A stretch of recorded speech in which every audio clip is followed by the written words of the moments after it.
Broadcasting. Hey, what's up, everybody? I'm actually here this time. Hopefully, the power doesn't go out again. This is Frolfcenter, August 20th, 2020. I'm happy to be here every week. I can be. Always joined with Adam and Cody V. Guys? How we doing, guys? How y'all doing tonight? I'm good, man. I'm drinking a little bit, of course, as always. I got the Fresh Eyes Double Dry Hopped IPA from Contrast Artisan Ales. Once again, big shout out to Contrast Artisan Ales. They are now an official, unofficial sponsor of Frolfcenter. So thanks to these guys. This beer is delicious. They're up in Chambly. Go buy it. Go play that course. We got a big old giveaway for you guys later. I want you to start thinking about video games. That's how we're going to do this giveaway.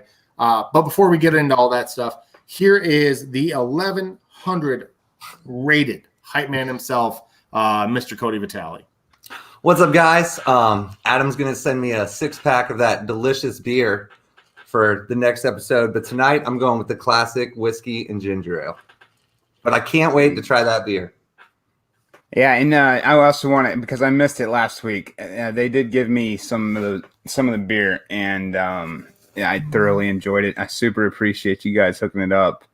I definitely want to be a part of the. They're doing like a tutorial thing, like clinics at the brewery, is what they were talking about. Yeah. I definitely want to be a part of that. I know Gort's heading it up, and I'm good buddies with Brian, so I definitely want to be a part of it. Please holler at me. Yeah. Awesome. Without further ado, wait, I think we have a weather forecast. Oh, the weather, real quick. Thanks, Adam. This is V-Sky, Pdga number 1, 2, 3, 4, 5, 6, 7, 8, 9, 10. Coming to you live from the top of Atlanta, where it's raining its ass off. Tonight's forecast is 100% chance of darkness, 50% chance of tomorrow in the morning. Right back at you guys. What a goofball. So yeah, without further ado, we have one of the living legends of the disc golf game right now. She innovator on and off the course, a world tour, a world championship, a disc golf pro tour. It's Miss Sarah Hokom. Hey, Sarah. Hey, y'all. How's it going? Wonderful. How are you tonight? I'm great. Just camping out here in Pennsylvania, enjoying nature. Yeah, it's a little wet here. We actually have beautiful weather. It's like low mid 80s, no, very little humidity, getting down to the mid 50s at night. So it's great. that's perfect. Camping. Yeah, that's perfect camping weather. So again, thank you so much for coming on. Congratulations on the great season so far. Thank you. What's the best part of your game right now, and what are you practicing the most on tour? The best part of my game is probably my approach shots. Outside of maybe just in general my sidearm, but my approach shots, and then what I'm working on the most would definitely be my backhand and also my putting. Yeah, the backhand's looking really great, by the way. Thank you. It doesn't feel so great many times, but it's getting there. I'm really thankful for the COVID break that gave me the chance to really focus on it. That's awesome. I know watching the DGPT, they're always a little shocked. They're like, Hokom with the backhand, I guess. And I'm like, it's a thing now. Like the Hokom has a backhand, and this is the 2020 we're living in. So that's amazing. Good for you. Thank you. And obviously the switch to MVP seemed to work very, very well for you. I want to know, when you switched over, what disc now has been in your bag the longest? What mold, I guess, and which has made its way into your bag the most recently? Okay. Well, when I kind of decided on what discs I was going to be throwing, the Trace was definitely the first choice on my distance driver. Which doesn't actually have gyro technology in it. It's just a regular solo mold from their Streamline line. And then the relay and the crave have been just really unique and incredibly straight and really slow fairway drivers that I have just fallen in love with. I have like 3 craves and 5 relays in my bag right now, and I can just do just about anything with that group of discs. And due to the fact that I also love woods, they're instrumental to be able to throw straight lines and control the finish. And then so the trace, the relay, and the crave, I would say, would be kind of the highlights of my bag that have been there since the beginning of last year when I started throwing them. And then most recently, I threw a relativity in my bag. I've been kind of playing around with it a few times, but due to its 14.5 speed nature, I kind of shied away from it a little bit. I don't throw that far. I don't have a ton of hip speed. So throwing a really high speed driver is not something that I've, over the years have kind of learned that that's not really my cup of tea. However, I did get at Ledgestone last week, excuse me.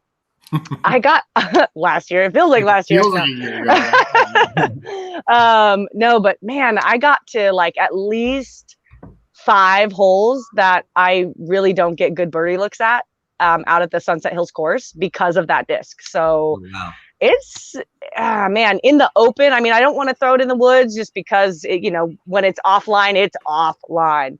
But out in the open, when I've got some room to work, that disc goes so far.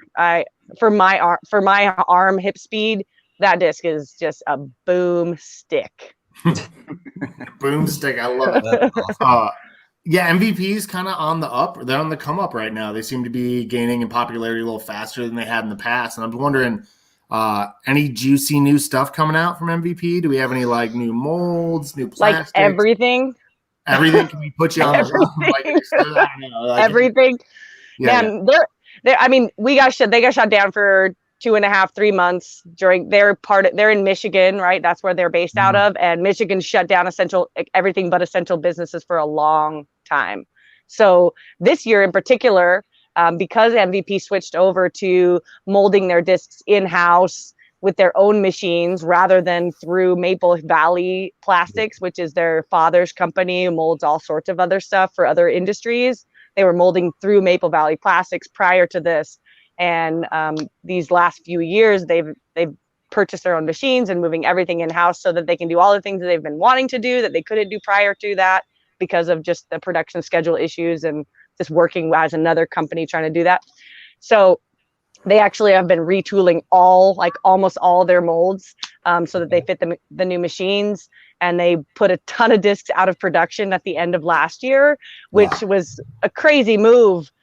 But with, their sights set on being able to ramp up things and do everything how they wanted to do it and all the different colorations and just the production schedule they wanted.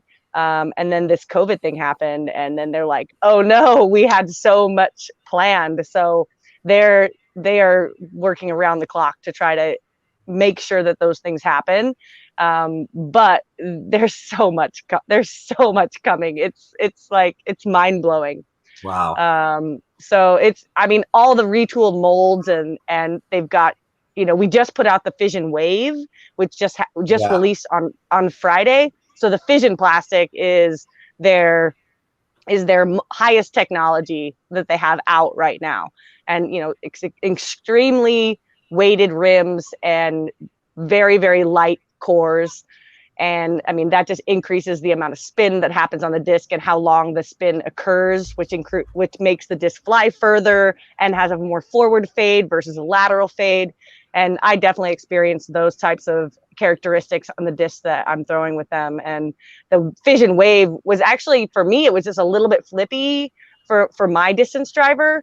And the new Fission Waves actually are like primo. They have the perfect stability for my arm speed, which I think matches like a lot of disc golfers' arm speed, right? Like I only really throw like 330, maybe 340 on a flex. Like I don't really throw super far.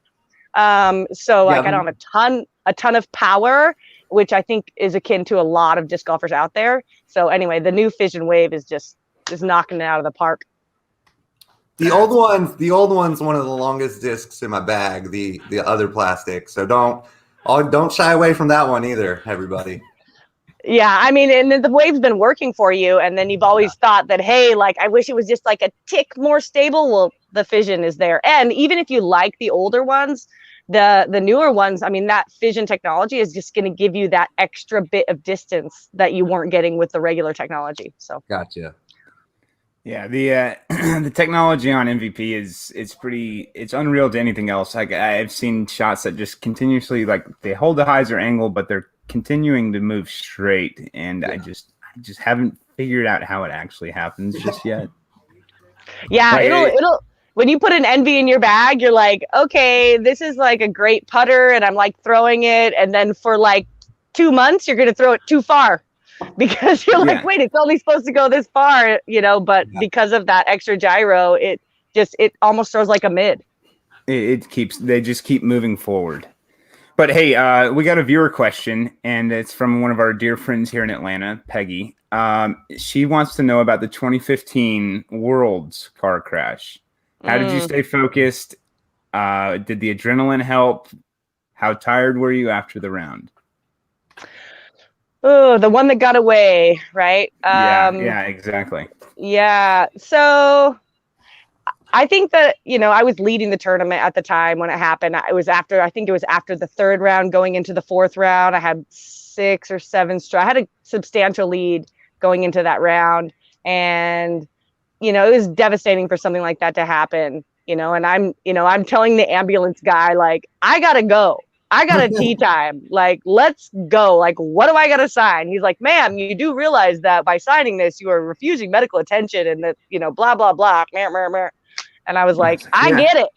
And then I'm like telling the police officer at the scene, I'm like, hey, like, can we wrap this up? Like, my ride's here. Like, I got a tea time. Like, he's like, ma'am, I need you to step away from the car. And I'm like, no, I'm a frisbee golfer. It's okay. I'm like, you don't understand. This is like the Olympics of frisbee golf. Like, and he's like, ma'am, just give me a minute. And eventually we got going there. And even on the way there, Steve Gans, who picked me up on the side of the road, he was like, anytime we can just go to the hospital, Sarah. And I was like, okay. And I was like, in my head, I'm like, maybe I should go to the hospital. I don't know. Like, is this going to cause me like long-term damage? Like, I don't know. Anyway, we ended up, going onto the course, and it was certainly a matter of adrenaline that probably kept me focused, and just the drive to like win another world title. I knew how much that did for me personally and professionally in 2012. And I was just rearing to get another one. And yeah, it was frustrating, in the end to not be able to close that out. But I learned a lot from it. You never know what you're really made of as a human until you're faced with a situation that kind of puts you there, and you have to decide, like, am I going to go here? Am I blue pill or red pill? What are we doing here? Yeah. And whichever pill I ended up taking, I'm thankful for the experience, really, because it gives me confidence personally to know that I can overcome things like that. Yeah, you've gone on to win many more after that. So a bunch of other tournaments afterwards. So yeah. So we got some very big news about the Women's National Championship. And I've heard you've been very involved in that. Would you care to tell the folks at home what's going on if they didn't catch the news? Well, for the first time in 20 years, the women are being given a field at USDGC, and it's being termed the U.S. Women's National Championships.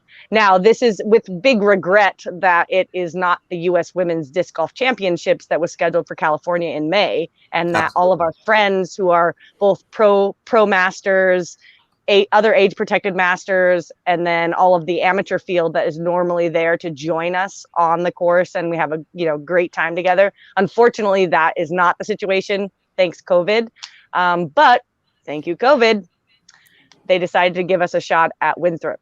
I've been advocating for this for about, 3 or 4 years now with the Pdga, and trying to just give us a chance to play that course on that venue on the same weekend that the men are playing that. It's been weird over the years. I mean, the last 10 years, every USDGC, I get messages from people and say, "How'd you play today? How was it? Are you out at Winthrop?" Like, they just assume that the women are part of this event when they just don't realize that we have not been part of that event since 2000. So I'm really stoked that they decided, because of this, unsubstantiated, or this circumstance that is unprecedented, that we're being given a shot at playing alongside the men, and maybe they'll see the sustainability of it.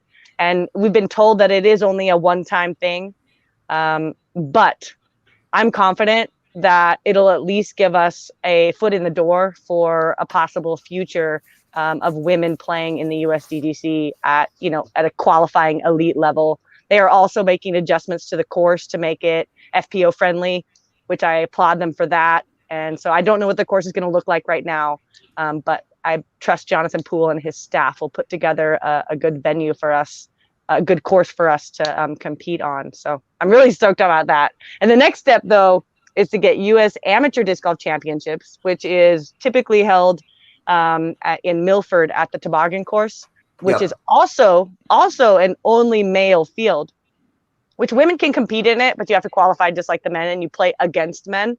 But I really think that these situations can open the door for an amateur women's qualifying event where they can really feel the prestige of earning their spot and being able to compete with the best amateur women in the country. Absolutely. And at the end of last week's episode, we actually said, if you know any women that are thinking about playing of us, and we'll just send you some discs for free. So we're all about it. Peggy, who asked the question, she used to be the president of Atlanta Women's Disc Golf. So we appreciate everything you guys do, and I can't wait to watch that, and it's going to be awesome. I can't wait to play it. I'm super stoked. Yeah, the prestige around Winthrop is just like it's something else. Like it's unlike anything else, and I fully agree that there should be a women's field. I mean, there's a total like 6 hours after the men get done. There's definitely room for more out there. Mm-hmm. That's good. Yeah. So in the past, I noticed you've spoken. You were a science teacher for a while. And you've mentioned the scientific method kind of comes into some of your disc golf strategy. And as a guy who kind of thinks the same way sometimes, when you're on the tee pad, do you have a checklist that's just it's angle, wind, this, and is it the same every time? Good question. Good question. Yeah, I mean, I definitely have a routine that I go through that's very methodical. More so, though, I would say that's more when I'm on the tee in a tournament. That's more of like just my experience playing. I just know, like, I take some breaths. I walk to the front of the tee. I get a feel for the line. I visualize the line, step back. I have a few keywords in my head that I say right as I'm throwing that keep my form proper. But I think a lot of my like analytical stuff happens in practice.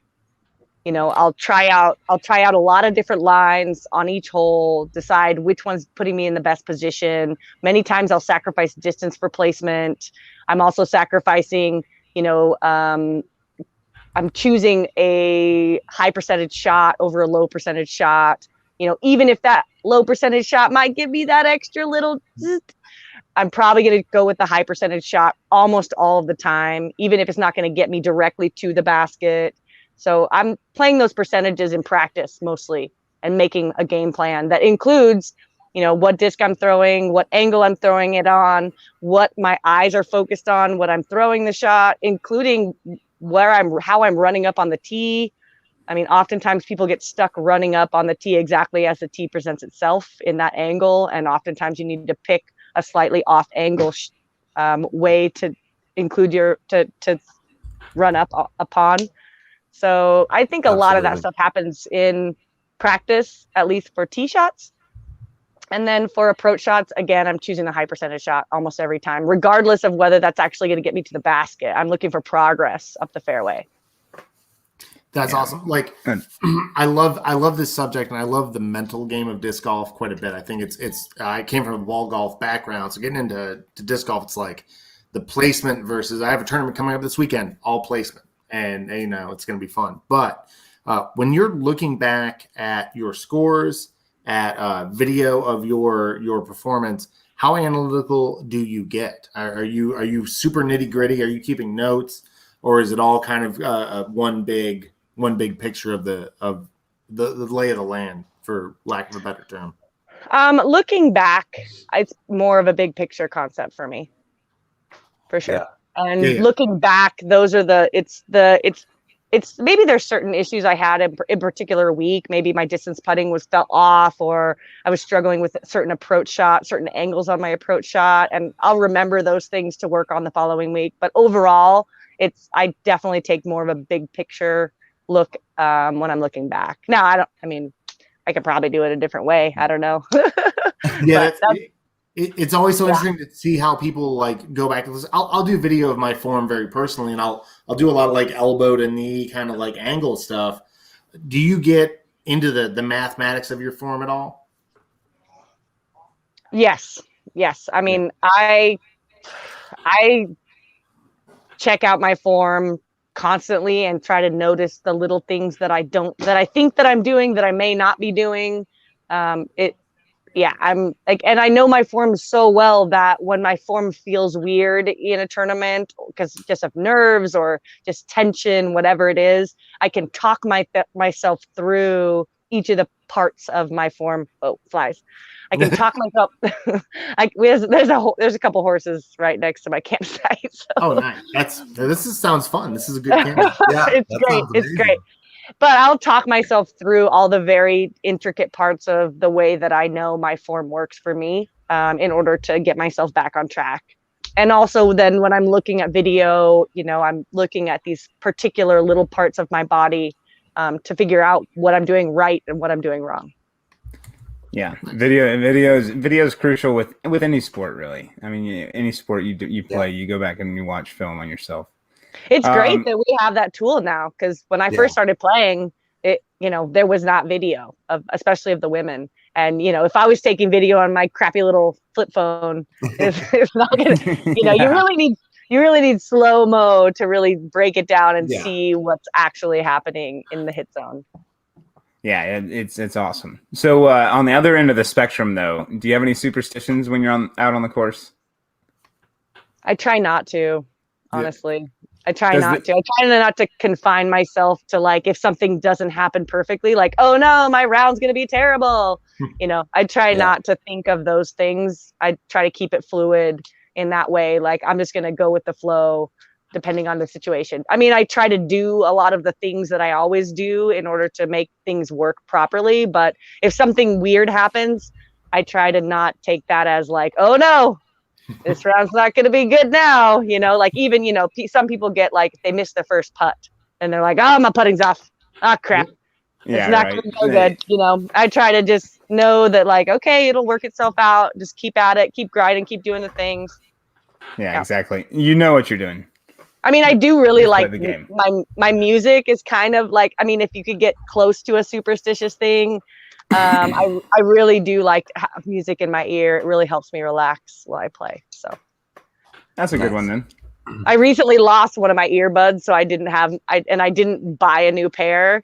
And it was definitely a couple of rounds I didn't have them, and I was like, fine, it's fine, I can do my thing. But I notice a difference when I don't have them in. So. Yeah. So we have another viewer question. Funny guy Chris Saxton asked, "What's your favorite condiment?" Probably mustard. That's funny you should ask, because the original question was, "What's your favorite mustard?" And we said that's a little specific, Chris. We're not going to ask that. So spicy brown. Spicy brown. I'll even go for those like. I mean, I'll go with those like I usually just go the spicy brown just in general, but like I do kind of like those like little grainy, like round, like grainy. Ingerhofer with like they almost look like they have this coriander seeds are still in there or something. Mustard seeds are still in there. Oh yeah. Yeah. Mm-hmm. You like a hearty mustard, like a chewy mustard. I'm into it. Yeah. That's awesome. Give me a little spice. Yeah, I like that. Hey, good.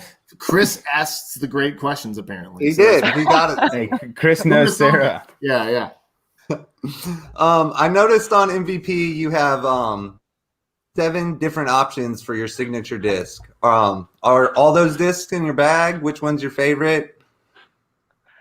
Right now, my signature disc is mostly made up of stuff that I think is really great throwers, not necessarily in my bag. I try to keep my molds down. I try to throw multiples of the same mold, even multiple weights of a same mold, multiple plastics of a same mold, just for how comfortable it is in my hand and how well I know that mold in general. But we also, due to the production schedule for MVP, it's been a little difficult to get all of my favorite molds in my signature disc. So absolutely. But keep an eye out, because I think they might be coming out with some other stuff that might be like a little bit more what's in my bag. There it is. But they are available right now on the MVP Pro Shop. Please, it's my serpent of the wait, what is it called? I forgot what it's called right now. Serpent, a sidearm of the serpent. Wait, I forget. Temple. There we go. Hold on.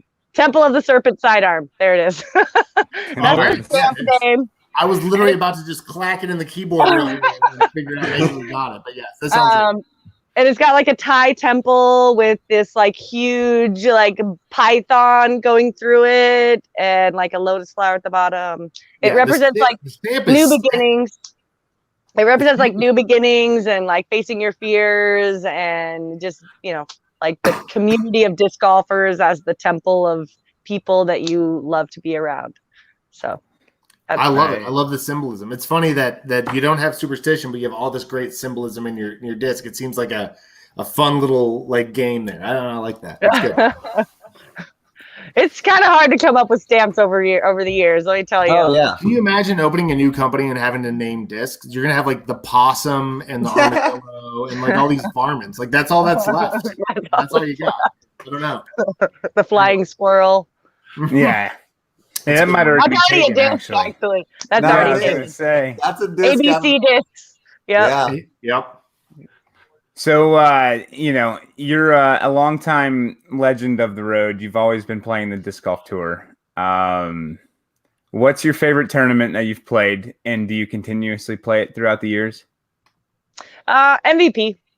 The MVP Open. MVP. Which was the Vibram. Yeah, it was the Vibram Open when I first played it, and then it became the Maple Hill Open for a couple of years, and now it's the MVP Open. It's actually kind of ironic that that's like my favorite event, and now it's also my sponsor's favorite event. So. Right. Yeah. Serendipity, right? Yeah. So on the flip side, is Maple Hill your favorite city to visit throughout your tournaments, or do you have a favorite city that you like to visit on or off the tour? That's a good question. I'm not much of a city girl, so when it comes to cities, I'm more town. Yeah. Or farm. No, I mean. Or farm. Right. Gosh. Montana. I heard you like Montana. You heard Montana. I do really like Bozeman and Missoula. Both those cities are really fun, really cool places to be.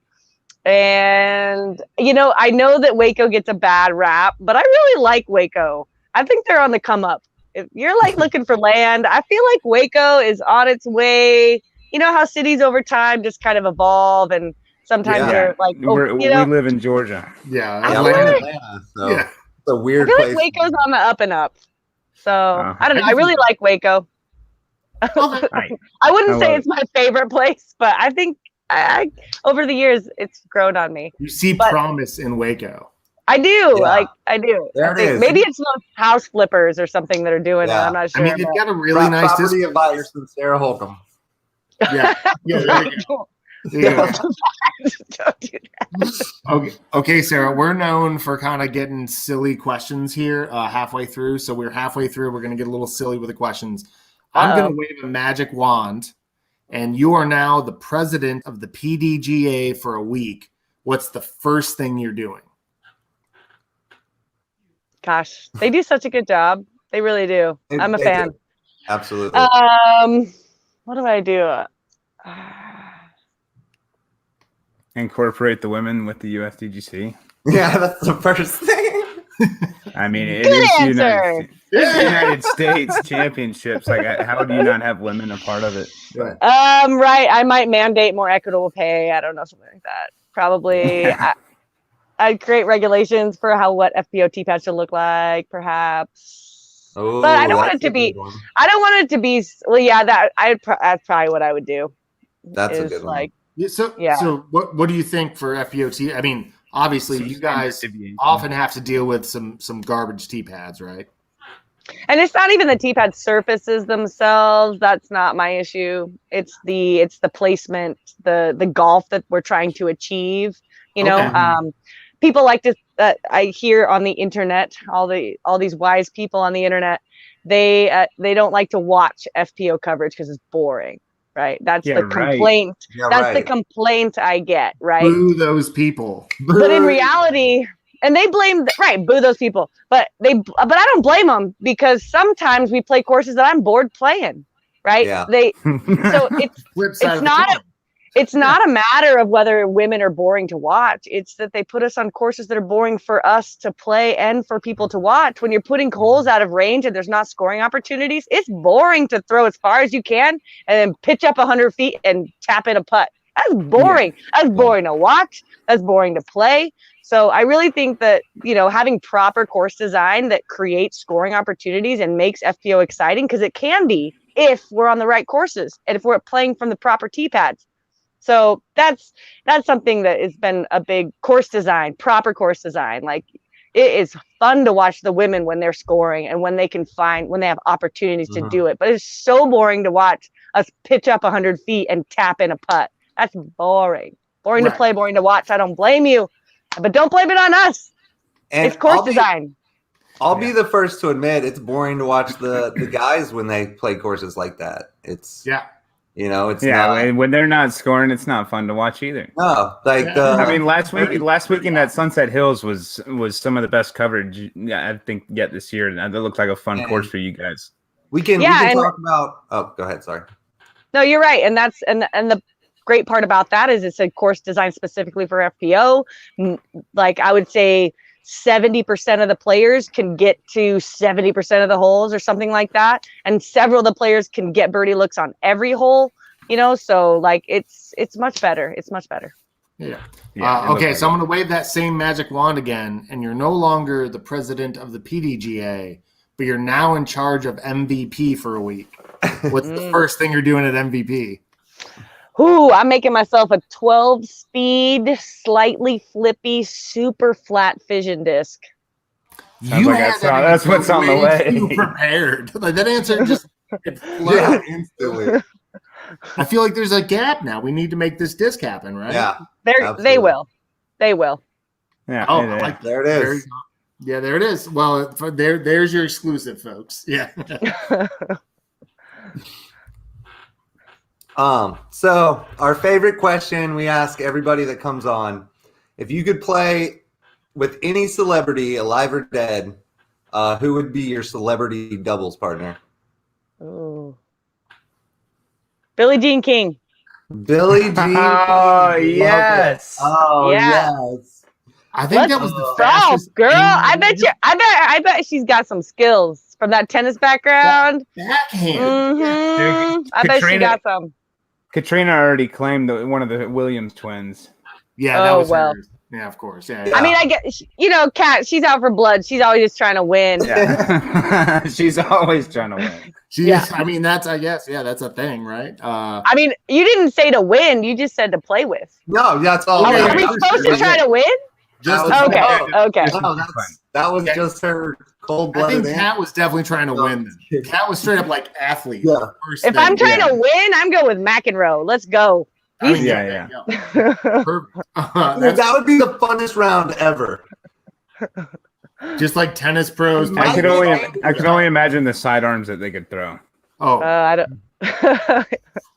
don't even get me started.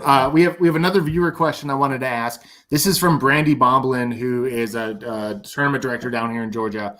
She wants to know, what has MVP brought to your sidearm specifically, and why did you make the switch in sponsorship?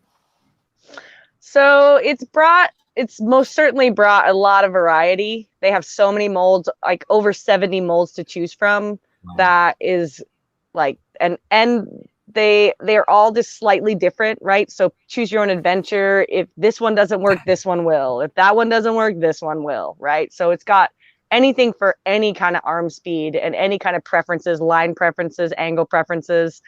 And then I made the switch because I love what the kind of technology they have. They're like holding the key to the future of the sport, and I want to be a part. I want to be a part of that. Nice. That's awesome. Oh, go ahead, Austin. My bad. Oh, so I know I've seen you in the South before. We're an Atlanta-based podcast. I have to Excellent. assume you've eaten at Waffle House. Sure. Do you have a go-to order at Waffle House?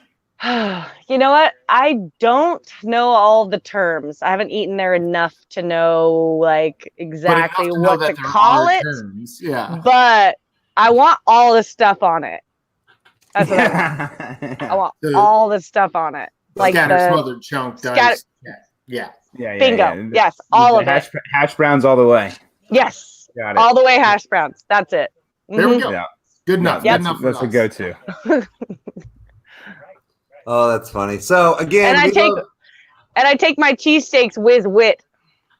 With a whip. Yeah. Yeah. With Whiz the whip. whiz? With wit. Yeah. That's Okay. Whiz That's, whip. that's the way to do it. With for wit. Sure. Yeah, because you're in Pittsburgh. You're a little way Yeah, from Philly. now you're in Pittsburgh, so Yeah, the wait, real deal. Are you somebody who likes pizza? Because I've got a pizza tip for Pittsburgh for you. Oh, really? I do like pizza. So there's a really unique experience in Pittsburgh. It's called Vincent's Pizza Park.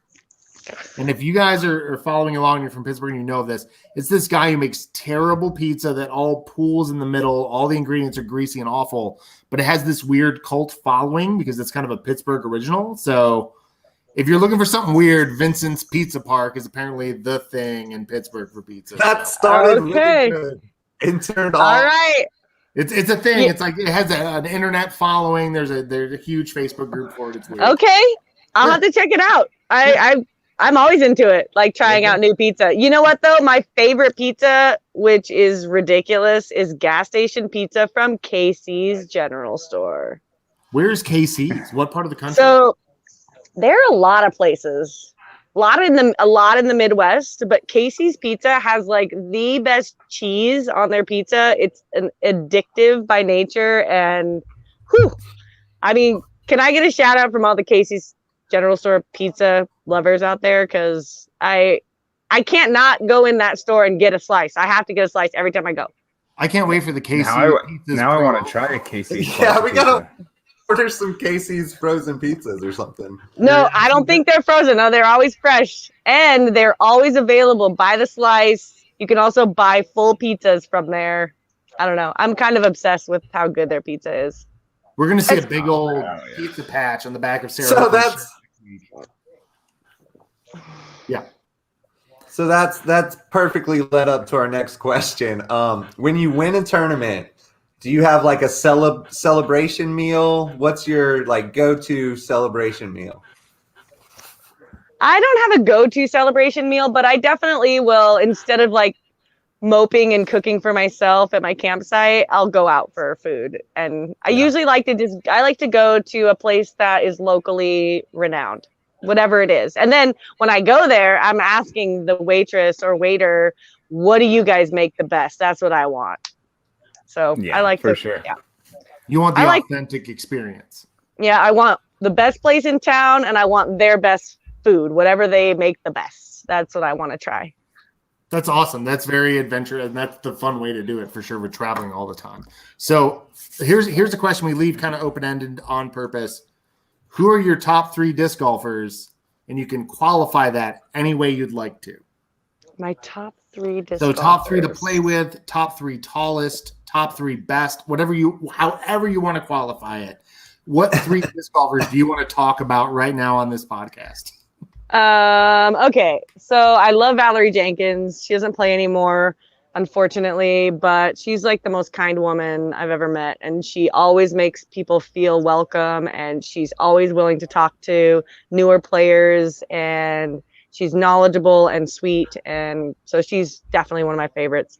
I'm also going to go with Miss Holly Finley. I really love her attitude. She is fun and cheeky, and I love her drive to like just continue to get better and better and better. And I love that she sticks up for herself a lot from the hate she gets. And I love how she handles herself on the course. I never see her angry, even if she might be. So Holly Finley, Val Jenkins, Holly Finley, and then Ba-da-da-dum.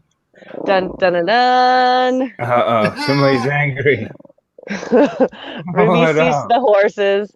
Okay. Thirdly,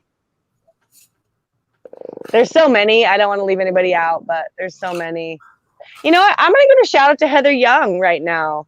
You know, she's only been playing for a couple of years. Actually, maybe even almost less. I mean, I think Yeah. maybe 2 years, maybe a year and a half, like not very long, a really short period of time. And she is really sweet to play with. She also like she'll ask all these questions that I'm like, I don't think in 2 years you'll ask that same question. You know, like it's a lot of like kind of naive, like newbie questions, which I think is really cute. And I love that she's so well rounded and that her form is so dialed in already, and she has a great putt. So, and she's fun to play with. So, Is she going to be Yeah. scary in a couple years? Like once she kind of gets into I would assume, you know, like it takes a couple of years to really develop distance also, and she's already got good form. And as long as she keeps her putting the way it is, I think that she will be a force to reckon with. All right. She already is, honestly. She's already a force to reckon with, let's be real. But I think Yeah. that she could win by landslides in the future. Oh, I boy. see it. I definitely see it in the foreseeable future. I remember first time I ran into the Young family in Tennessee. I was like, there's like 7 kids. Like and here in Georgia, we have the Robinsons. And there's like 8 boys that all play disc golf. And I went to Knoxville, and there's like 8 girls that all play disc golf. And I'm like, whoa. You guys are it's just awesome. the same family, but you're opposite. But yeah, I remember Heather Young being like the same exact as what we have here in Georgia. Like she's elite. She can compete with like the MPO. Like was putting up scores of equal caliber. Yeah, for sure. She's got so much potential, and she's already playing really, really well. So, I mean, but don't get me wrong. I could name so many other deserving people, like so many. So I mean, Callie, Jennifer, Own Scoggins, love her. Like there's so many great ladies out there. And I'm focusing on the ladies because I don't think the women get enough. Absolutely. They're not Oh, yeah. featured enough. People don't really get to know them in order to become their fans. And that's something that the Pro Tour has done a really good job of doing, and I'm thankful for that. We're trying. We've trying, had you yes. and Katrina and a tournament director down here, and we're trying. I see you. Thank you. We're trying. We've got the funny thing. We got Leah Sinigini, one of our friends here. Yay, Sarah, love that we're having y'all on the show. So she came out to a couple of FPO events. She was at Ledgestone and Isle Wild, had a blast, loved it. So yeah, I think she'll be at a few more in this this late part of the season. So I'm excited. sounds like that's the plan. So yeah. I hope to play with her. We've got a bucket hat for her. I've been holding on to it, and I just haven't seen her again. So if I see her this weekend, I got a bucket hat for her. So Cool. yeah. So Kevin McCoy gave you a pretty cool shout out. Oh yeah, let me find that right there. Sarah's been a very important figure these last 10 years in helping the sport. A lot of pros like to complain on the internet. Sarah's been one of the best pros that gets her hands dirty and works with PDs, promoters, Pdga to make improvements to the sport. Props to Sarah.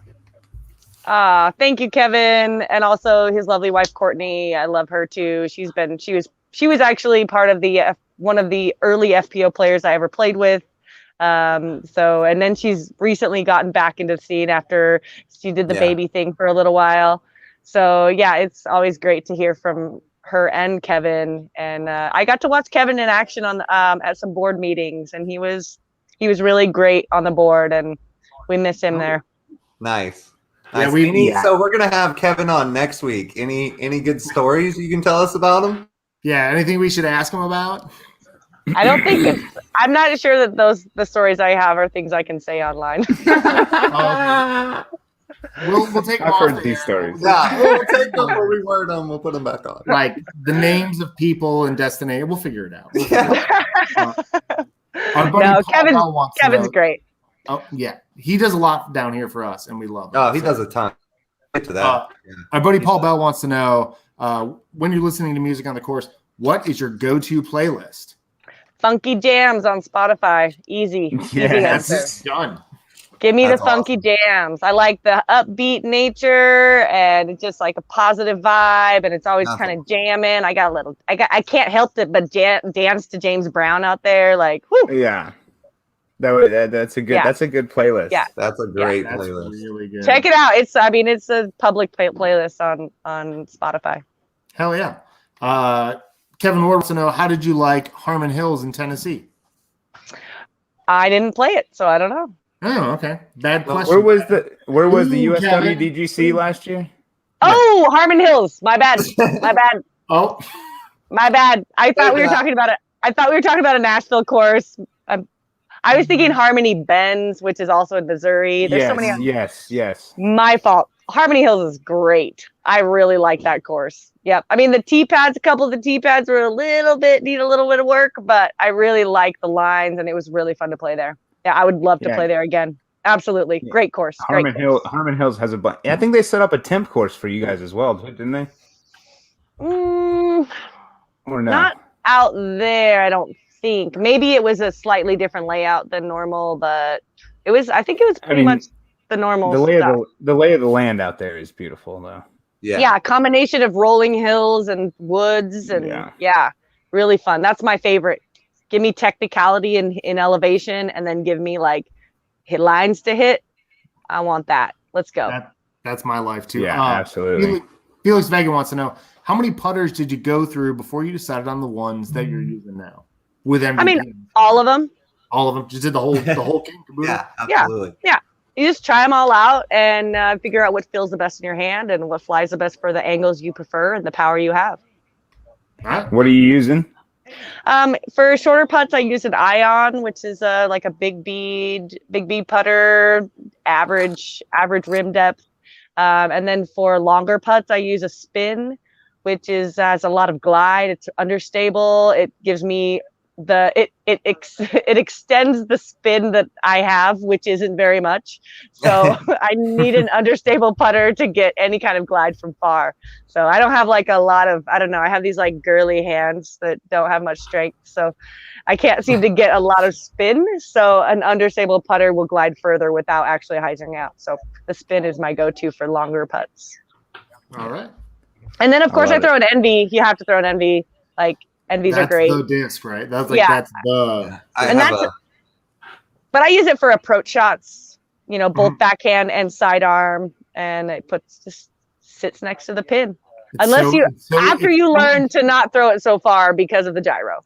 It's point and Right. shoot. It really is. Yeah. It's kind of a click. There it goes. Like it's going where you send it. Yeah, and I'm a bit jealous sometimes when I see. Yeah, Matt I couldn't believe how far the Crave throw. It says 6.5, I believe, is the speed on it, and I was like, no, this is a fairway driver for sure.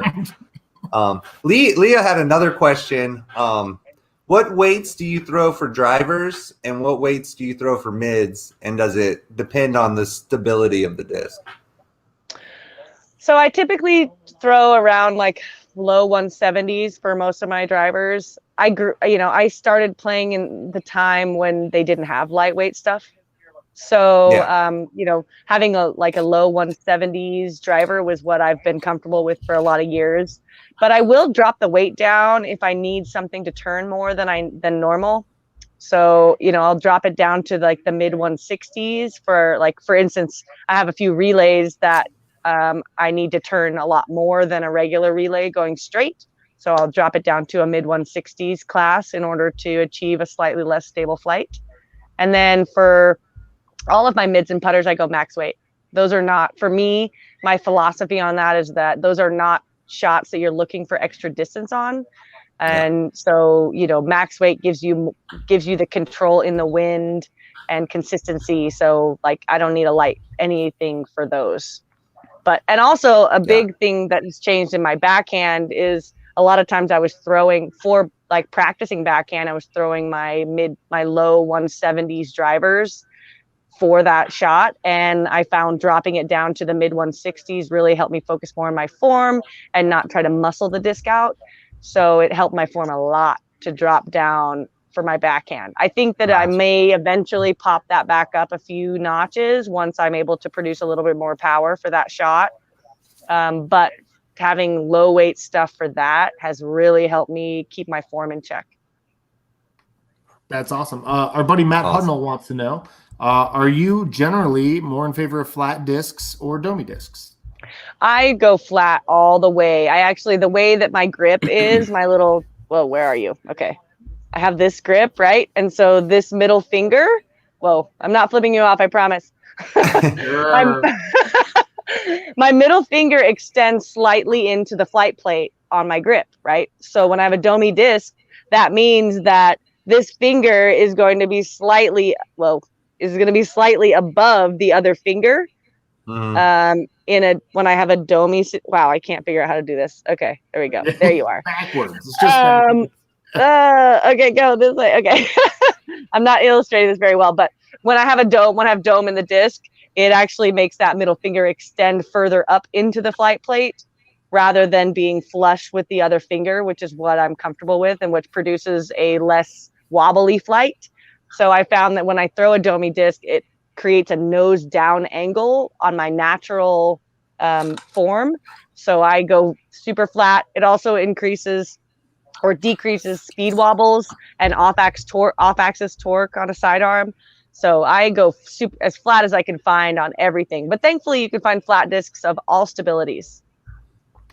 That's awesome. Yeah. I'm a flat disc guy myself. So you have one of the most unique forms in disc golf. Where'd you learn that from? Did you pick it up yourself, or how'd you get started playing? Yeah, I mean, when I first started playing, there were not like coaches or lessons really. Wow, there was no YouTube to tell us how to throw, right? So I was a softball player in high school and I played infield, and so sidearm came really natural to me because of just fielding the softball at shortstop and firing into first base. You stay low through it the whole time, and then I think that's where sidearm came from for me. In particularly though, I have a very a low posture, like my back is kind of bent over a little bit when I'm throwing, as I'm setting up the throw. And I think that comes from my volleyball background. And it's actually been an inhibitor of my ability to throw proper backhands, because every time I try to power through things, like my back naturally comes down in order to engage my lower body, because volleyball is a vertical sport, right? There's not a lot of lateral. I mean, there is lateral movement, but all the power generation is for jumping and blocking and hitting. So that's been a struggle for me. And I really just within the last year realized that that's been part of my problem with developing my backhand, is every time I try to power through the shot, my back goes down like I'm playing defense for volleyball, or I'm trying to jump vertically, so, and even when I do squats, same thing, like my back goes as I'm going down, my back goes whoop, instead of being straight up and down with posture, with kind of your chest out kind of posture. So I've really had to work through that. And I still have not really been able to generate a lot of power in that position, which is what's making me I haven't been able to get a lot of power with my backhand yet. But I think that may come in the future if as I continue to throw it more. But yeah, so I'd say a combination of my softball background, which gave me kind of a natural sidearm, and then my volleyball background that gives me kind of more of that bent over posture. Yeah, I actually do a good bit of lessons down here in Georgia, and that's the first thing I say. If you have any sort of baseball background, it's that motion from shortstop to second base or shortstop to first base, like that quick motion is a sidearm. Mm-hmm. And Totally. I've told so many people that, and that's exactly what it is. We have another viewer question. What's your favorite mid-range? The reactor. Done. Easy. The Done. Got it. reactor. Easy. Dana Lit, the answer is reactor. There you go. Yeah, it actually just came out this spring, and I'm not too keen on putting new discs in my bag in the middle of the season. I'll try them out, and sometimes I'll be like, oh, I can't not put it in my bag. Most of the time, I'm like, all right, this next off season, that might be something I switch out or whatever. I'll try them out, throw them, enjoy them, but I usually don't add a bunch of new stuff to my bag in the middle of the season because consistency is key, and I'm not trying to like randomly learn a new mold in the middle of a big tournament because it takes a little while to get to know it. But the reactor immediately went in the bag.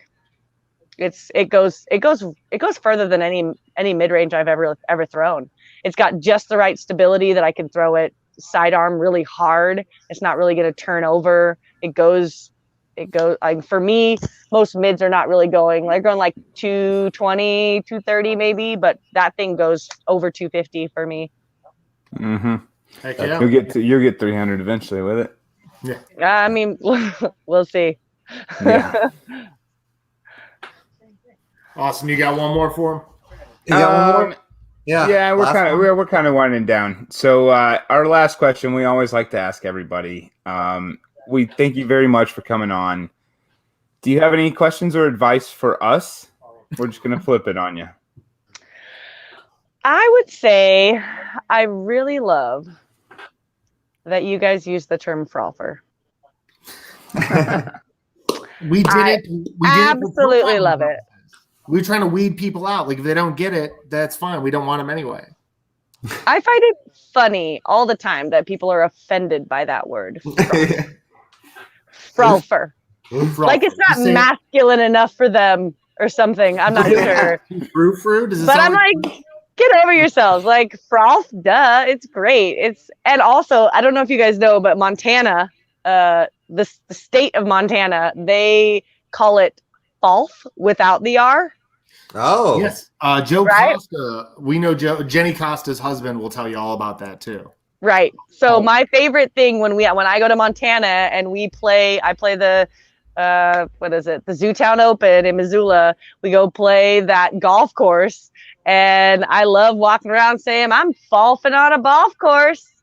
Just over here, falfing on a golf course. I love it. So, I love it. That's a new disc golf pin, falfing on a golf course. Oh, yes. Every year. Speaking of disc golf pins, I love your disc golf pin.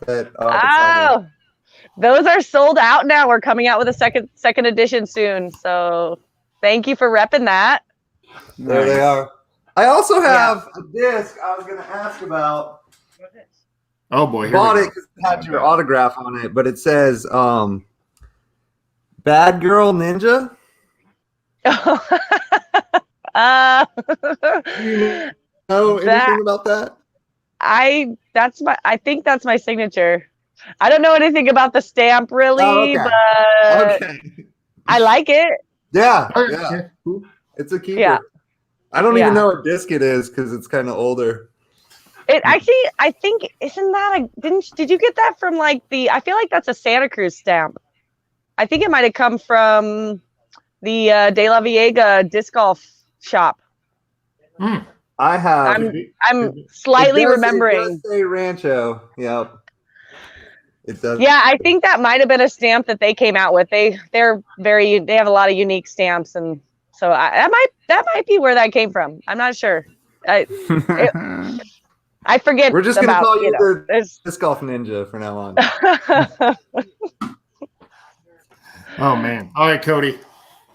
Thank you so much for coming on, Sarah. Thanks for having me. You guys are fun. Much. You guys, you're welcome back anytime. Absolutely. Is there anything you want to tell the fans? Anything you got coming up in this weekend? We know about that, but here's your spot to shine.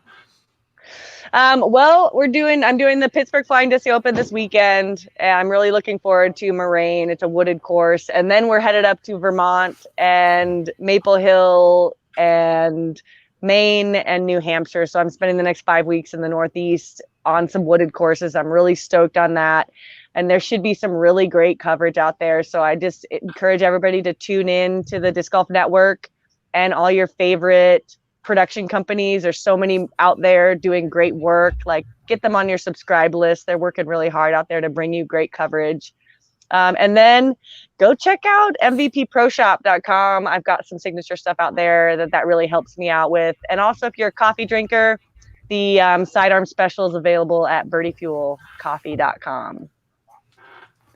Hell yeah, that's a great tie-in right there. Coffee and disc golf. I love it. So Yeah, dude, I drink coffee every morning. Yeah. thank you again, Sarah. We said we keep you under an hour. We're 4 seconds away from that mark. Good luck this weekend. Throw straight if you need to. Throw not straight if you need to. Have a good Yeah, Thank you, thanks, guys. Sarah. Good luck. Best of luck. Yep. Yeah, that was fun. Damn, how did we time that perfect? Dude, it literally won out. It was unbelievable that happened. I don't know. We're getting good at That's not supposed to happen. We're not that good. We're not that good. We're getting good at this. I don't know. Dude, Maybe we're we fucking winging it. Nobody knows that. Nobody knows we're winging it. It's so funny. Nobody knows what happens behind the scenes. Guys, thanks for watching. That was Sarah Hokom. We got local and national news still, obviously. Awesome. Yeah, dude. Awesome, bro. Also, hey, Really real quick though. Sure. I would said go to the MVP website. She's got her signature disc. It looks amazing. There's I looked it up on the molds phone. you can get. Yep. And if they're all out of those, grab you a Matrix and a Crave, and you won't be disappointed in either one of them. And a Wave. I mean, there you Crave, go. Matrix, whatever. Yeah. Gyro's kind of where it's going right now. Austin, you brought up a really good question in our Tuesday talk about, and I think yeah. I think it's worth bringing up. Yeah, I think I brought it and up. if you're Did you still bring it up? tuning in, no, I definitely brought this one up. No, I posted All right, this whatever. 3 years If you're ago. if you're still in the comments, I want to hear the answer. Is there a disc golf siblings that could beat the Robinsons? We're talking Or about Isaac and family. Ezra, Isaac and Ezra Robinson. or Both two are- family but- members. Or Two two family family members. members. Yeah, I would take 2 family members. With Okay, Paul so and both Hannah. both the Robinsons are over a 10-10 rating right now. Yeah, one's right. 10-20, one's 10-15. So who do we got? We got the Girthies. We got the Girthy brothers. Yeah, That's Evan and Garrett. You have We got Avery, Val and Avery Avery. and Val, yeah. Paul and Hannah. Paul and Hannah. I guess you could do them. because they're we can, stout. we can Yeah, say yeah, it. or family. We said family members. Okay, sure. Thomas and Brian Earhart That'd be good. from the north. They're pretty good. Kevin McCoy and Oh, Courtney. Kevin and Courtney. Dude, I've gotten my ass beat by Kevin and Courtney. Oh, I bet. It wasn't Oh, even I bet. funny. I would Courtney say was at- 2 Jennies could be a run for the money, but not a Jenny and a Joe. Joe, I'm sorry. Yeah, two Yeah, Joe right here with the Paul and John Macbeth from Huxton. Oh yeah. Cam and Is John Hunter. that- I don't know if John's that good. I know he reads a lot of BMX. Yeah, John's all right. John's okay. He kind of gave up on disc Oh, golf. when Jay he- Bird and Blaine back in the day, maybe. Oh, Oh yeah, Jay Bird and Blaine. Who am I kidding, dude? That's a great brothers. That's I a would put him. Earhart and his bro could put up a fight. I tend to believe Kevin McCoy when he says stuff. Yeah, Guys, he's maybe a that's smart good. guy. No, we'll get there. We'll get to the Kevin stuff in a minute. We got Kevin stuff coming up. Well, I already told everybody. I don't know, Cam dude. and That Todd. Ooh, yeah, Cam and Hunter. Those are old Georgia boys there. yeah. Now North Carolinians. North Hey, Carolina. they're- I completely forgot about Jay Bird and Blaine. That's a solid duo. That's a solid brothers group, yeah. I don't, and Paul Bell was sort of like, I don't know if there are, and that's why we don't either. That's why we're asking. I don't know. I think I got to take the Robinsons. Man. No, I would take the Those Robinson kids- those kids are all fearless. day. Yeah. If The, you count the original in-laws, Leesman if you twins. count Yeah. in-laws, Avery and Doss. If you count in-laws, I'd still take the Robinsons. Oh, I'd still take the Robinsons. Okay, fair enough. Jay Bird and Blaine would put up a good fight though. That's a good fight. All right, we got another bit of local news. This is going to be a lengthy little bit here. Buzzard Roost Ruckus is this weekend. Everyone knows that. We are going to be out there. We're going to have bucket hats and river hats. We're still waiting on the order of these to come in. So if you want a hat, we got them. We got patches, we got them. Come see us. Have a good time. We'll have some contrast artisan ales in the fridge, the whole thing. Leon Mullenix is still bagging in MA2. Just wanted to announce that on the show real quick. Move up. But on a little more serious thing, tournament director Tim Bell's mother passed away this week. Not unexpectedly, but not very expectedly. And so he's handed it off to the Schatz brothers. I think Greg Campbell's helping out. And if you guys are out there, I know some people are asking for the caddy book and asking for some stuff. They're working on it. It's kind of a weird situation. So give them a little breath there. And then if you get out there on Saturday or Sunday and you see something that needs doing, I don't think they're going to turn down your help. So if you have a couple of minutes to help them out, that might be good. And our condolences to Tim, because Tim's the man. So Absolutely. Yeah. Absolutely. just want to put that out there. Now we can get back to the fun. Love you, Tim. So this weekend in national news, obviously Sarah's up in Pittsburgh at the Flying Disc Open, driven by Innova. On the men's side, Philo Brathwaite, Chris Clemens, Nate Queen are kind of the biggest names out there. Colt Montgomery, Jordan Castro. And then what's that? Sorry, no, you can finish that. I got the. And then for the ladies, you got Hokom, Brakel, Frazier, Fakis, Finley, Widboom, Kona's out there, Christine Jennings. So pretty. The female side of that one's pretty stacked. Yeah, fun to watch. Yep, for sure. So before we go to the one of the last topics, the Cloudbreaker 2 drops, and it was pointless. It dropped. It dropped. And it was, and here's the thing. I want to just point it out that OTB Discs did my favorite thing ever. And on their website, big top bar said, this is literally verbatim, we will not have the Cloudbreaker 2 discs going live at 8 a.m. due to such small supply. These will be silently released in very few small drops over the next few days. Our suggestions go to the Discmania site at this time of the drop. Sorry for the inconvenience. And that's, I'm sure them having a little snark about the fact that all of these companies are making such limited runs that they're just going to melt their servers at these local disc golf shops. Like, No. Like Discmania is going to send these guys 10 of these things, and then 3,000 people and 200 bots are going to be trying to get them. So good for OTB Disc for saying, we're not doing it your way. We're not playing by your rules. I applaud it. Yeah, everybody wants them for some reason. So we also, I would be the Greater Hartford Open. You missed the Greater Hartford Open I missed as well. the Hartford Open. So the Pro Tour kind of splits up. There's no DGPT, no National Tour stuff this week. So players are kind of just moving about, doing what they want to do. At this Greater Hartford Open on the men's side, you got Brinster, Messerschmitt, and then nobody else that many of us had heard of. On the women's side, where is it? Right here. You've only got two ladies, so that's not the bigger of the tournaments. Lazat was originally signed up for this Greater Hartford Open, but had to pull out. Obviously, I'm not sure. I don't believe he's going to be. He had a broken ankle, maybe. Well, he messed his ankle up, but now he's got it. And here's where it's going to get interesting. He's got a tee time at 2:00. Still listed on the site. Still listed, huh? Yes, I'm sure they've already ironed it out. They just haven't fixed it on the computer. I'm sure. Also, just we have to mention it because it's fun to talk about. Brody Smith quit. Sorry, what? Brody quit. Brody quit. Brody rage quit. Brody said, "I'm not having it anymore." No, he didn't rage. He's trying to get better. Quit. He definitely made a spectacle of his quitting.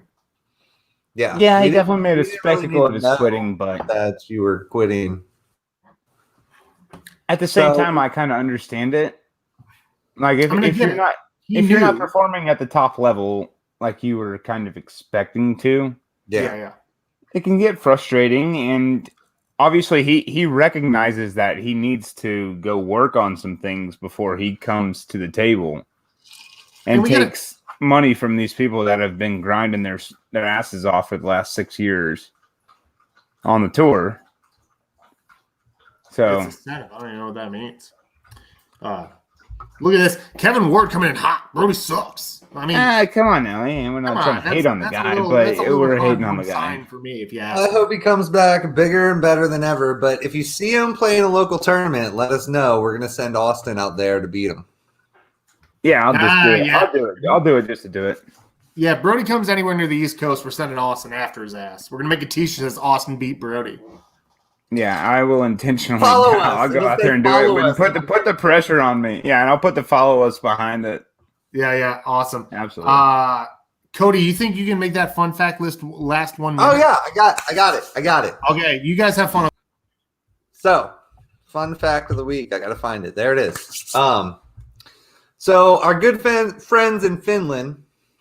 This is gonna be this one ties into the ball golf talk we had today. Our friends in Finland have 420 courses, disc golf courses, in 130,672 square miles. Okay. The U.S. has about 7,500 courses in 3.797 million square feet. So if we were as cool as Finland, we should have over 12,000 disc golf courses here.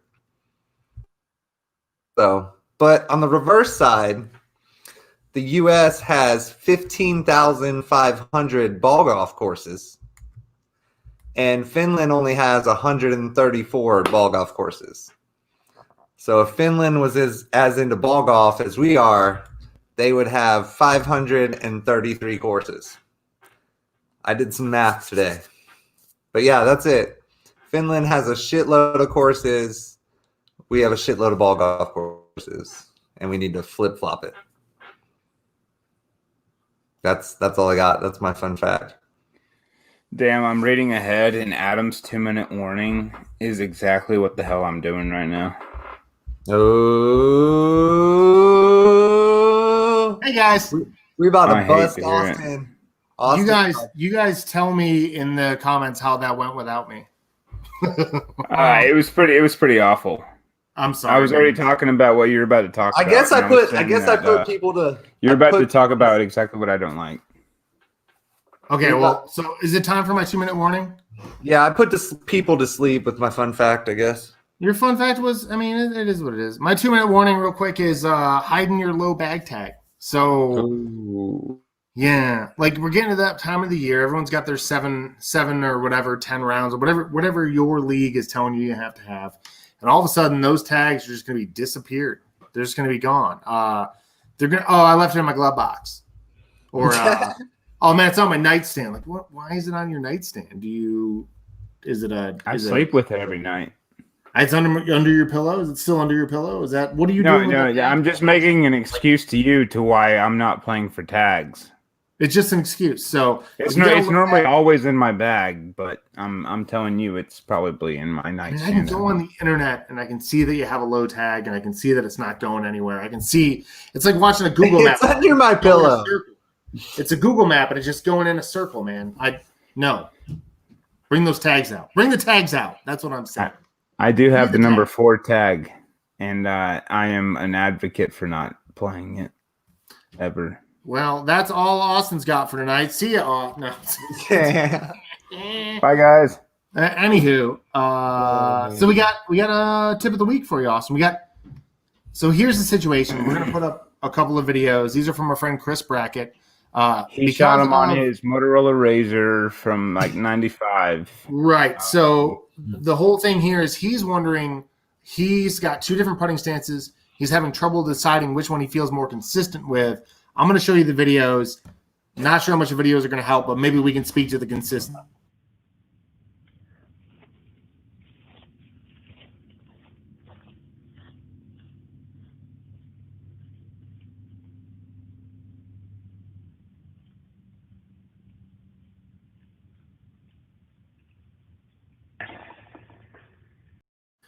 All right. So that was video 1 from 1991.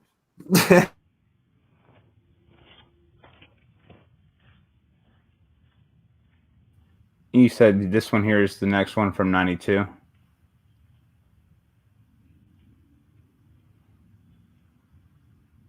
Yeah, this all has to do with the fact that he's probably on Android. I'm on iPhone. They don't like to communicate with each other video wise.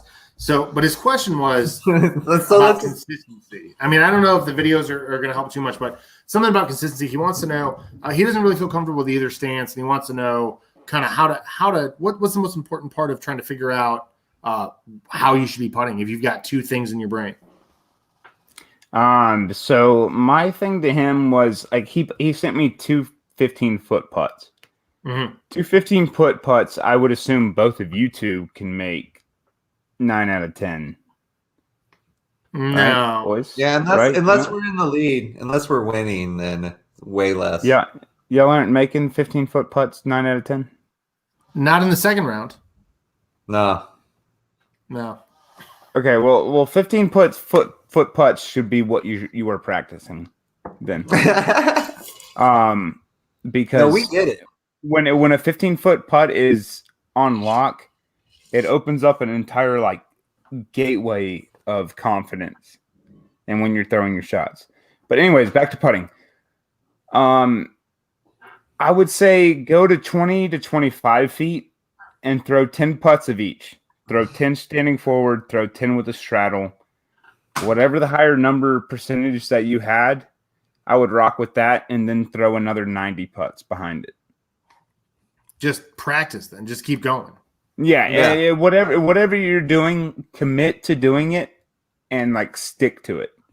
Like I can't tell you how many times I've played with golfers. Like I'll play with them one round they're straddle putting and one round they're just staggered putting, and I'm like, I mean, what is that really doing for your game?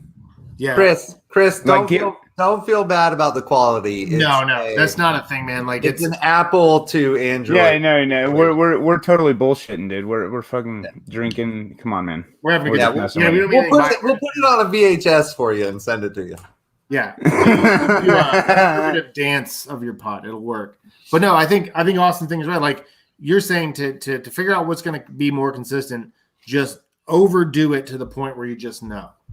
No, absolutely, and that's what I was like when I first started playing disc golf. It was actually one of our viewers, one of our buddies. Golly,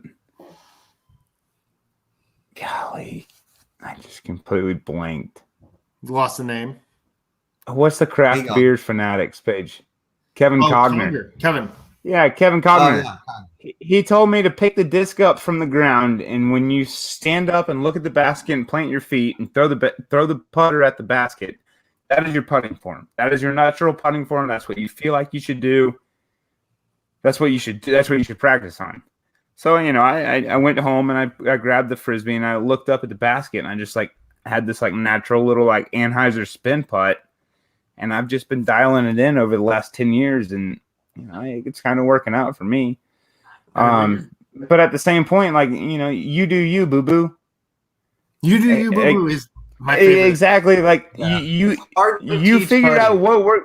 You figure out what works for you, and just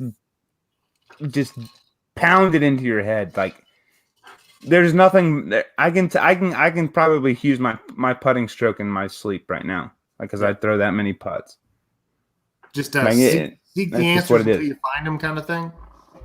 That's my advice. Like ask the universe. It's useful to have a straddle and it's useful to have a staggered putt. If you feel more the universe, that was good. If you feel more comfortable with it's a straddle putt with everything, like Kevin Jones, then straddle putt everything by means. But exactly, you do you, boo boo. There you go. That's what I got to say. Let your flag fly on your putts. This week we have another giveaway for you guys. And earlier we said to think about video games. So if you guys have gamer tags, we want to see them in the comments. Oh yeah. And so whoever has the best gamer tag obviously is not spending enough time practicing disc golf. So for the best gamer tag, we have a Prodigy practice bag version 2. This has got the cup holders on each end. You can put about 40 discs in 50, here. I think 50. 50. So 28 polecats, 50 of anything else. Yeah, 28 polecats. 28 polecats. But this is going to whoever is the best gamer tags. Put your gamer tag in the comments. If nobody puts their gamer tags in the comments, we're going to give it to somebody at Buzzard Roost or something. We'll figure it out. So my gamer tag is Codes for Real 20. Oh, yours Codes for Real 20. That's pretty good. Mine's Sherman Brew Co. after a fictional brewing company I wanted to start when I was that age.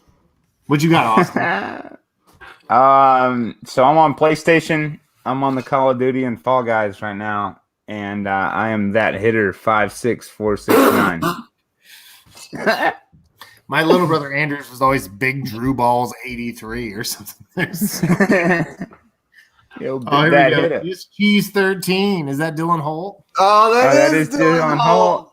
Oh, it is. Cheese. Dylan Holt doesn't need that bag. Somebody else put a No, gamer he doesn't. Michael Dude, Michael Besh has a good got- one too. He's I got hope a box of you- them in his I always call him Dick Cheese. And he hates Oh, of course. it. that just Here, went next- downhill. Next week, we're going to have kind of a pretty awesome giveaway as well. We're going to have a Halo disc of some sort, correct? It's going to be the one of the Bass stamps. I don't know if anybody's been following Southern Nationals. Go ahead and cue like who our guest is next week. Right there. There he the is. tournament director himself, Right there. Kevin McCoy. A very experienced golfer. Yeah, Yes. next week will be all Southern Nationals and Kevin McCoy stories, and you're not going to want to miss them because I love Kevin McCoy stories. Yeah, they're the best. That's why we asked first episode. Sarah had some talked to us about juicy McCoy. That was only a preview of what's about to happen. Yeah, this is gonna be. But yeah, anyways, K-Mac came out with this like dope little bass jumping out of a water, snagging a lure. And like, I don't know if you've ever been to Grass Valley, but there's giant ponds and like it's huge stock pond fishing. And Dundee Lake's got ponds and Tice has got a pond. Cinco Lagos, baby. 5 lakes. So the 5 lakes. So that's what Southern Nationals is based off of. We're going to have one of those discs to give away. We might have 2 to give away. It depends on what disc he gives me when I buy 2 of them off of afterwards. But yeah, Kevin, we got to talk. I may not give one of them away. But anyways, they're a pretty sweet disc, and you're gonna want to. People love them, dude. They're going for a lot of money on the old black market there. Dude, that's what Kevin said. He said they're going for like $60-$70 Dude, on the secondary market right now. I literally messaged a guy who I had seen post like 4 Roadrunners in a row, and I messaged him like, "Bro, I live down the street from you. What's the I can come get it discount? PM me." And he PMs me, and I ended up buying one for like a nice medium price. Didn't have to go through the hassle. So I got a Roadrunner coming myself. Well, you should have just hollered at Kevin. Well, now that Kevin's coming on this, dude, do you know how many requests I have for Kevin next week? Like, I want all the flat top DX rocks and baby. Well, you better get to him before Tuesday. Well, I mean, we'll talk. That's when he. Yeah, you're right. I probably shouldn't have said that. No, it's all good. Don't nobody inundate Kevin with stuff. We'll see him next week. You can talk to him next week. Yeah. But yeah. Anyways, yeah. But Kevin's gonna be on. We're really excited. Hey, Kevin McCoy is gonna be on. Kevin is our spirit animal. This is gonna be really fun. So. You always Dude, say. I've played so many rounds since I turned pro and started playing with K-Mac, and the stories that you get from him when you're sitting on a back up on a hole are just unreal. I just hope he sheds some of those stories that I've gotten over the years. I thoroughly enjoy them. There we go. Dude, I can't thank Sarah enough for coming on. Dude. That was a really fun podcast. Dude. I love definitely having the enjoyed women that. on. The women are better than the men. Yeah, I'll say it for sure. You better 100%. step it up. Even though none of them wear sunglasses, but it's cool. No, yeah, they're both on the wall of shame. Yeah, I know. I didn't. That's hilarious. Maybe it's the wall of It's such fame. it's like You know, I don't want that to might be the wall of fame because you're so ballin', you don't even need sunglasses. Yeah, you might be like and really to think about it, if it's Hokom and Katrina Allen who are on the wall of shame, aren't we really on the wall of shame? Super shit. When it comes down to it. When it comes down to it, like if they're not doing it, should we not be doing it? I don't know. But I mean, do you want to see these? No, we're not gonna do that. Absolutely No, we're not gonna do that. no. It's like ZZ Top without a beard. We're not doing it. Yeah, I mean, it's just like you're right. All right, guys, I'm done saying stuff tonight. I'm Austin Lytle, 56469. Thanks so much for watching. Thanks for tuning in and being involved. I love each and every one of you, and we'll see you next week. Peace. See you, Austin. I'm Adam. Thank you to Sarah Hokom for coming on. That was ridiculously awesome. That was a great episode, and I hope she comes back on because we could really drill down on a lot of those crazy questions. So thank you again, Sarah. I'm Adam. See you guys at Buzzard Roost Workouts. I got hats. I got all that good stuff. If you guys have a form question for Austin, please just send it to frolfermagazine@gmail.com. Just frolfermagazine@gmail.com. Send it to us. We'll put it up on the show. If you guys have advertising inquiries, I know our buddy Imran was asking about it. We are working that out now. So let us know if you want to do a commercial. Blah blah blah blah blah. Follow us on Instagram. I think that's. I'm just talking to talk at this point. I'm just talking to hear myself talk. So Cody, let them know. All right. Again, guys, thank you so much for watching. Thank you, Sarah Holcomb. Check out her stuff. Check out MVP Discs. They're great. Looking for a sponsor for Fun Fact of the Week. And also, if you guys want to advertise, we're making commercials now. There might be some commercials coming up. But as always, Cody Vitale, glad to have you guys watching. And thanks for